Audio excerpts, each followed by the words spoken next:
Bienvenidos a la Asamblea Legislativa de Noticias y a la edición de esta semana. Estos son nuestros titulares. Presidente Rodrigo Chávez desmiente participación en contrato del Banco Centroamericano de Integración Económica. Jerarcas admiten que el país está en una crítica situación de seguridad. Contralora advierte a diputados que Megacárcel no cuenta con viabilidad de Mideplan. Expresidente Solís Rivera preocupado por el abandono en la inversión y el mal manejo de la seguridad del país. Vamos al detalle de las informaciones. Contralora advierte a diputados que Megacárcel no cuenta con viabilidad por parte de Mideplan. En comparecencia ante la Comisión de Asuntos Hacendarios, la Contralora General de la República, Marta Acosta, advirtió a los diputados que el Ministerio de Justicia y Paz le confirmó que aún no cuentan con la viabilidad de Mideplan para la construcción de la megacárcel. A mí, en julio, 22 de julio, el ministro de Justicia me dice, se ha concluido la etapa de prefactibilidad, pero Mideplan le ha dicho a la Contraloría, que no se ha finalizado la etapa de prefactibilidad. ¿Son dos cosas distintas o son la misma? Son la misma. Lo que nos indicaron es que ya tiene aval técnico y sectorial para la etapa de perfil, es decir, eso está totalmente terminado. Y la prefactibilidad está en un 95%, eso fue lo que nos dijeron a nosotros el 18 de agosto. Acosta señaló el impacto que tendría la aprobación del segundo presupuesto extraordinario sobre miles de familias de escasos recursos beneficiadas con las becas y pensiones del régimen no contributivo. La modificación presupuestaria pretende reducir los montos de las becas, pensiones, seguridad pública y otros ministerios para financiar en parte el 40% del total que costaría la construcción de la megacárcel. El presente proyecto refleja una decisión de política pública que genera una recomposición del presupuesto aprobado hacia la construcción de un centro de alta contención y más recursos para vivienda social, a costa de una menor asignación para la atención directa de familias en pobreza por parte del IMAS, para el régimen no contributivo de la Caja y para las becas de postsecundaria, en conjunto con una reducción en erogaciones varias en diversos ministerios. Los diputados aseguran que la posición de la Contralora reafirma la necesidad de aprobar la moción que revierte la rebaja de los 24.000 millones de colones. Que la decisión de recortar 24.000 millones de colones en inversión social destinada a las ayudas a familias de las más pobres en este país, a becas de postsecundaria, a pensiones para personas adultas mayores en condición de pobreza, que esa decisión de ese recorte de 24.000 millones fue una decisión del gobierno de Rodrigo Chávez y nadie más, que es su responsabilidad. La Contraloría dijo bien clarito que nunca le ordenaron al gobierno hacer ese recorte, así que fue decisión del gobierno y en la comisión lo vamos a echar atrás ese recorte. Como que la Contralora dijera que no nos recomendaba rebajar esos dineros de la gente que más lo necesita, o sea, por ejemplo, las pensiones del régimen no contributivo o las becas, ¿verdad? Que Hacienda debió haber buscado recursos de otro lugar. Claro, eso es fácil decirlo, difícil hacerlo. ¿Por qué? Porque el presupuesto es sumamente ajustado, un 94 y pico % del presupuesto está totalmente maniatado, es decir, no se pueden sacar recursos porque ya todo eso está comprometido. Entonces, hay una moción presentada que yo firmé para revertir eso y para dejarle a la gente más necesitada el dinero. Los congresistas señalan que pese a reconocer la necesidad de invertir en infraestructura carcelaria, el carácter de confidencialidad con el que impulsa el gobierno la construcción de la megacárcel les genera dudas. Diputados reintegrarán 24.000 millones del presupuesto extraordinario para becas y pensiones.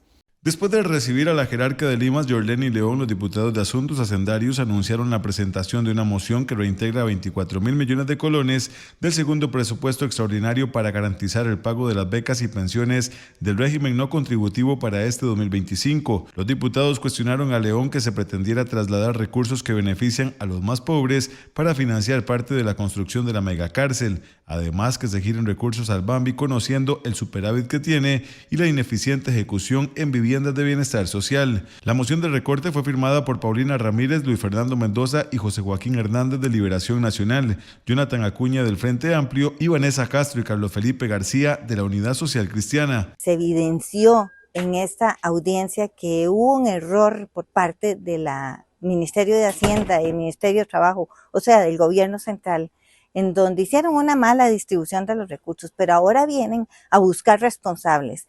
Responsabilizan a la Contraloría, responsabilizan a la Asamblea y quieren trasladar esa responsabilidad a la Asamblea Legislativa. Creo que fue un gran error.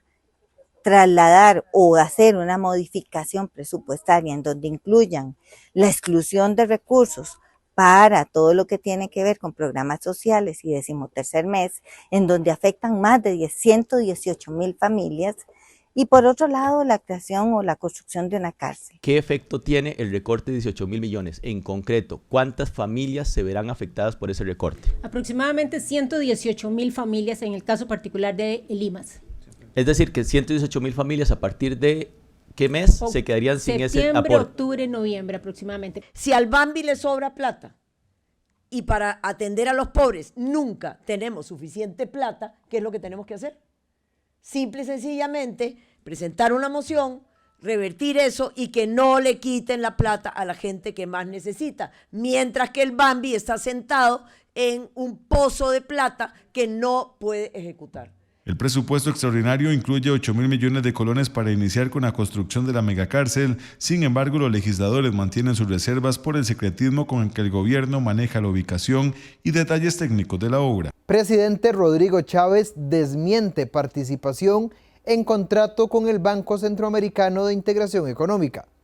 Rodrigo Chávez Robles, presidente de la República, desacreditó la relación de hechos y rechazó las declaraciones del testigo de la corona, Cristian Bulgarelli. Calificó de show político, mentiras y montaje el caso presentado por el fiscal general Carlos Díaz, que origina la petición de levantar la inmunidad al presidente en el caso alrededor de un contrato con el Banco Centroamericano de Integración Económica. Esa casta, ese estado profundo, hoy quiere engañar al pueblo y le quiere hacer creer que yo cometí un delito de concusión, lo cual es lógicamente imposible por las razones técnicas que va a dar mi abogado, y lo cual le aseguro al pueblo de Costa Rica no podrán demostrar, porque yo nunca le ordené a ese de la corona, testigo, entregarle dinero a nadie. En sus declaraciones atacó y denunció que el fiscal y los magistrados buscan proteger la red de cuido de lo que denominó el Estado profundo. La presidenta de la Comisión La Liberacionista, Andrea Álvarez, defendió el proceso que llevan para la toma de la recomendación que deberán enviar al plenario legislativo. Yo he indicado a lo largo de todo este proceso que nuestra deliberación debe delimitarse a aspectos jurídicos y lo que contiene el expediente, y ahora con la información adicional que solicité. La jefe de fracción Frente Amplista, Rocío Alfaro, consultó al mandatario si valoraría renunciar a su fuero. ¿A usted no le parecería y que incluso nos podría facilitar, digamos, antes de enfrentar un largo debate sobre este tema, el solicitarle más bien, aunque esto sería solo un acto político, porque no tiene, digamos, implicaciones legales, pero de solicitar usted mismo el levantamiento de la inmunidad precisamente para enfrentar un caso que, según dice su abogado y usted también confirma, no le verían ningún futuro ni ninguna posibilidad de condenar? El representante de la bancada de gobierno, Daniel Vargas Quirós, cuestionó el interrogatorio realizado al presidente. Nuestro rol en este momento es un rol de imparcialidad, tratando de escuchar, en primera instancia, de leer el expediente judicial en detalle, y en segundo lugar, de escuchar las pruebas que puedan aportar la defensa y la fiscalía, y no necesariamente hacer un abordaje tan integral que hasta las decisiones de gobierno se cuestionan a la libre, a la ligera, me parece a mí, sin centrarse en este momento en la revisión particular de lo que se le acusa al presidente. El otro investigado, Jorge Rodríguez Vives, ministro de Cultura y Juventud y quien al momento de los hechos era el jefe de despacho del presidente, será recibido el próximo martes para dar su descargo ante los diputados. La comisión deberá analizar el expediente y las pruebas para remitir al plenario legislativo el informe si procede o no levantar el fuero de inmunidad para ambos funcionarios públicos. Jerarca de Seguridad y Justicia admiten que el país está en situación crítica de seguridad. Gerald Campos Valverde, ministro de Justicia y Paz, y Mario Zamora Cordero, ministro de Seguridad Pública, admitieron a los miembros de la Comisión de Seguridad y Narcotráfico que el país atraviesa una crisis de seguridad. ¿Está en una situación crítica? Claro que sí, eso lo hemos hablado a nivel del sector que nos corresponde. El país está en una situación crítica desde hace muchos años. Zamora Cordero desmintió las declaraciones del extraditable Celso Gamboa sobre lo fácil que es ingresar droga al país. Lo que puedo decir en primera instancia es que nos alegra que a Celso Gamboa le moleste los cambios operativos que estamos haciendo en el guardacostas. Y por supuesto porque esto implica que en el sur de Costa Rica pasamos de un grupo de respuesta inmediata a 2. Hemos incrementado el número de navíos. Estamos haciendo las operaciones coordinadas con el Comando Sur y con la DEA. Y el éxito de estas operaciones se ha traducido en una merma en la llegada de droga por esa ruta a Costa Rica. El jerarca de seguridad aclaró que el Consejo Nacional de Seguridad sesiona todos los meses, con la participación de las instituciones del sector. Por su parte, el jerarca de justicia, Campos Valverde, expuso a los diputados la necesidad de un cambio en el sistema penitenciario. Un cambio estructural al sistema penitenciario. Según lo que hemos dialogado con autoridades policiales que nos están apoyando y el gobierno de Estados Unidos, Costa Rica ya tiene que pensar en una alta contención, una mediana y una contención mínima que brinde por sí misma los controles de seguridad, de protección y garantizar que nadie va a entrar contaminado y que nadie va a cometer un delito desde adentro, porque hoy nuestro sistema penitenciario es frágil. El ministro de Justicia aprovechó la participación para dejar en claro que su relación con el ex magistrado Celso Gamboa fue estrictamente laboral. Luego, estando de ministro, como en 2 o 3 oportunidades me hizo consultas sobre situaciones que debía tramitar de privados de libertad, de que tenía como clientes, y yo siempre, mi respuesta fue, presente toda la gestión por escrito. Ambos acudieron al Congreso en el marco de la investigación sobre el debilitamiento de la política de seguridad pública para el favorecimiento de la delincuencia organizada,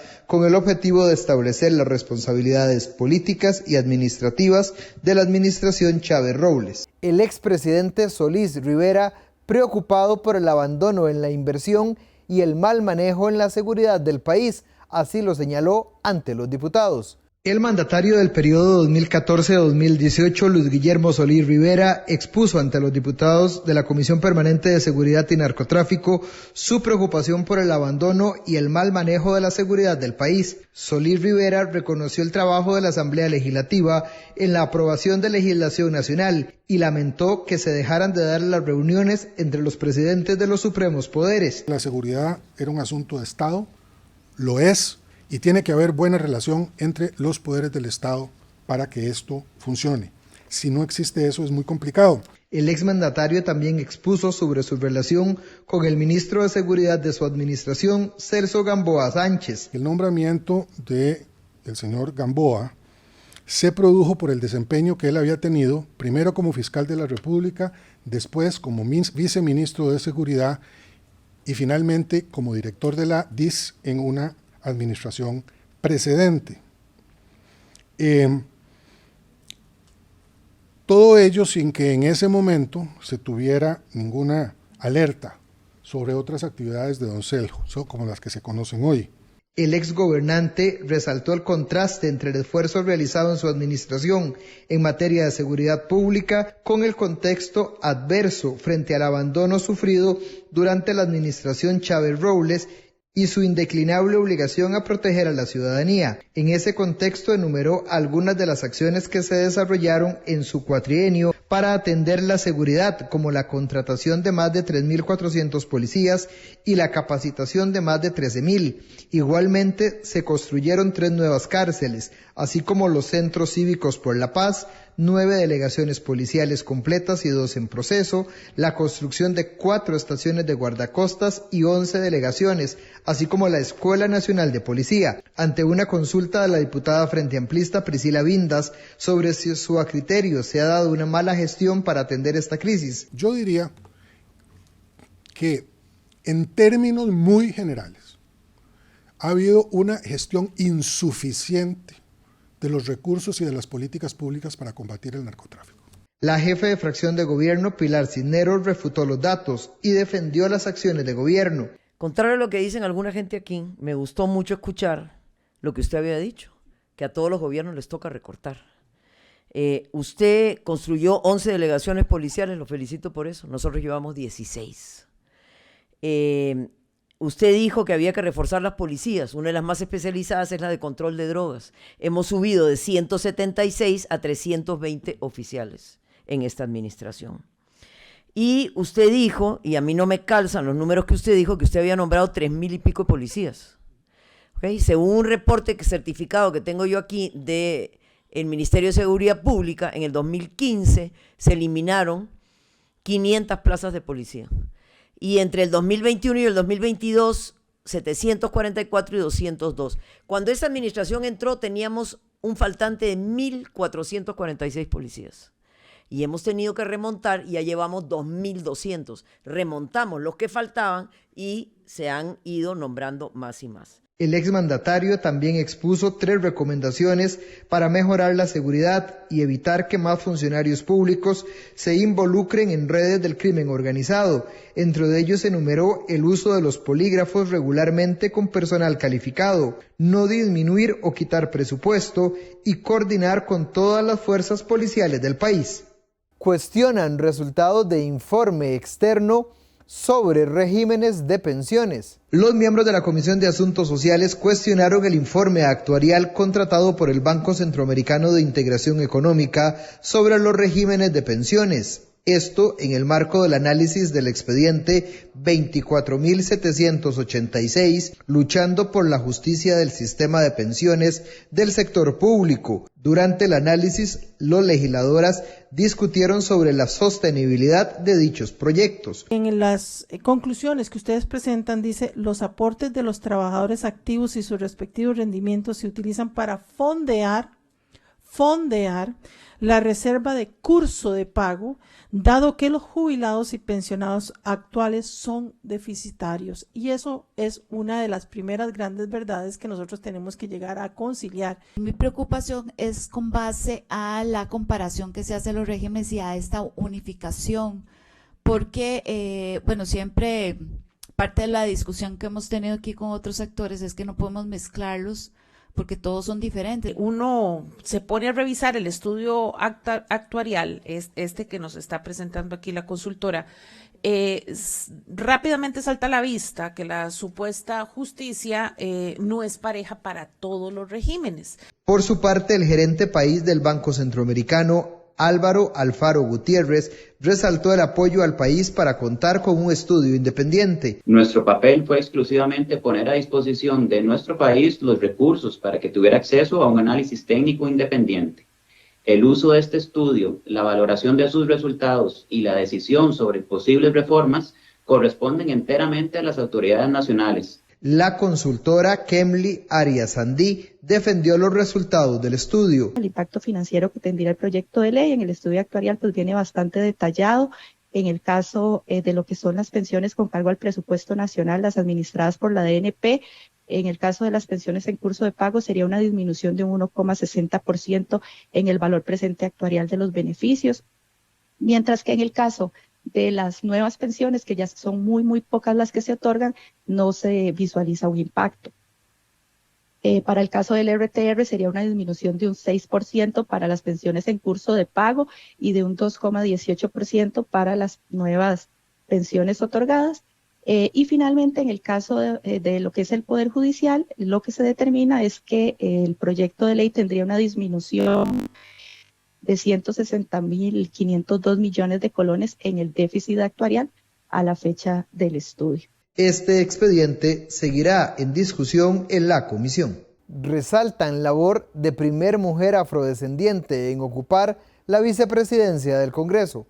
Con la develación de la foto en la Galería de la Mujer Parlamentaria, se reconoció la labor de la diputada Rosalía Brown Young como primera mujer afrodescendiente en ocupar la vicepresidencia de la Asamblea Legislativa. Desde dicho cargo, la diputada le ha correspondido presidir las sesiones del plenario legislativo en determinados momentos en ausencia del presidente del Congreso. Con participaciones como esta se siguen abriendo puertas a la participación de más mujeres, en especial las históricamente excluidas de los espacios de poder y toma de decisiones. Rosalía Brown destacó la lucha que ha dado por las personas afrodescendientes. No lo asumo solo como un reconocimiento personal, sino como un homenaje a la historia de la población afrodescendiente en Costa Rica, a nuestros ancestros que lucharon con esfuerzo y dignidad para abrir camino, derribar barreras, permitir que hoy podamos ocupar espacios de representación en la Asamblea Legislativa, que antes parecía imposible lograr esos espacios. Por eso, este homenaje es para todos ellos, para mi gente en Limón y en toda Costa Rica, para los afrocostarricenses, orgullosos de nuestra identidad, de nuestra cultura, sobre todo de nuestra lucha. Desde la Unidad Técnica de Igualdad y Equidad de Género de la Asamblea Legislativa, también se reconoció la labor de la diputada. Hoy es un día muy importante para esta Asamblea Legislativa y en este mes de la afrodescendencia. Es un momento histórico y significativo en nuestra Asamblea Legislativa. La develación del retrato de nuestra primera mujer afrodescendiente, vicepresidenta del directorio, que lo presidió con dedicación y liderazgo. Es un reconocimiento a su legado y contribución a la democracia de nuestro país. Otras parlamentarias se refirieron a dicho reconocimiento. Para mí un gran honor. Doña Rosalía, compañera ahora ahí cercana a la curul, pero una compañera de luchas y que hemos compartido mucho en estos años. Yo me siento muy honrada de tenerla aquí hoy. Quiero decirles a todos y a todas que el 17 de abril del 2023 se abre esta galería, se pone esta galería en esta Asamblea Legislativa.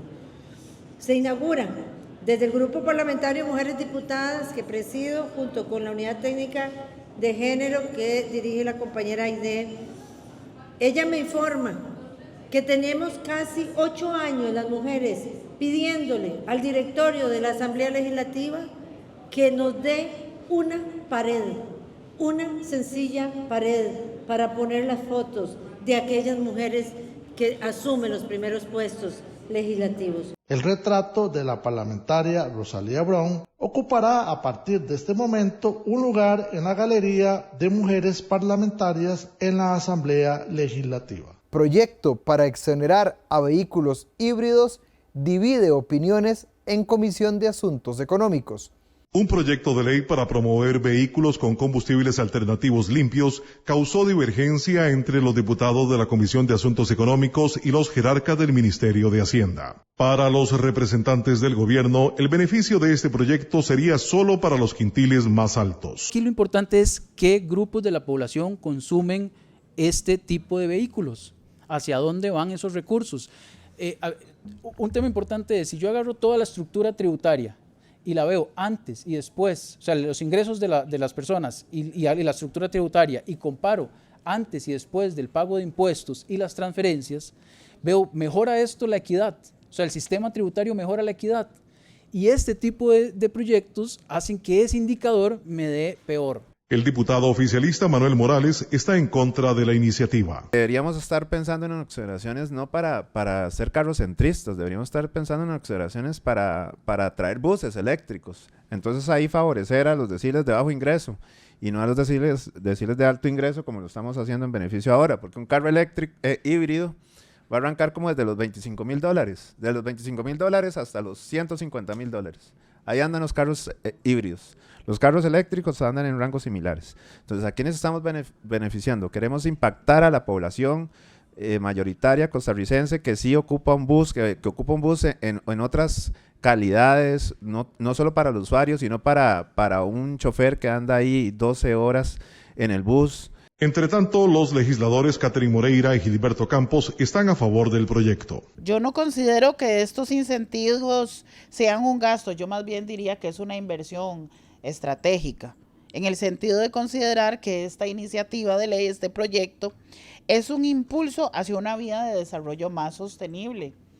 Yo no sé si ustedes realmente se han planteado estudiar realmente estas tecnologías, porque todo es eléctrico, eléctrico, eléctrico, eléctrico, y no podemos excluir a aquellas personas de que no quieran comprar un vehículo eléctrico, que tengan que comprar un vehículo eléctrico. Para mí, cualquier tecnología de transición que reduzca el uso de vehículos 100% de combustión merece tener incentivos para justamente tener un impacto importante. Creo que la discusión no es tanto de híbridos contra eléctricos, sino tomar en consideración a los híbridos y los eléctricos como tecnologías para reducir el uso de vehículos 100% de combustión. El expediente 24.756 daría incentivos que fomenten la importación y uso de vehículos de combustibles alternativos limpios, respetando el derecho de los consumidores a elegir. Director de Seguridad Nacional asegura que nunca han recibido un caso donde una persona diga "me van a matar". El director de la Dirección de Inteligencia y Seguridad Nacional, Jorge Torres, aseguró ante los diputados de la Comisión de Derechos Humanos que nunca ha recibido un caso donde una persona diga "me van a matar". Esto ante la denuncia presentada por Roberto Samcam, asesinado semanas atrás. Torres explicó que si son conocedores de que una persona está en riesgo, se le informa a la autoridad competente. Nunca hemos recibido ningún caso que nos digan "mira, me van a matar".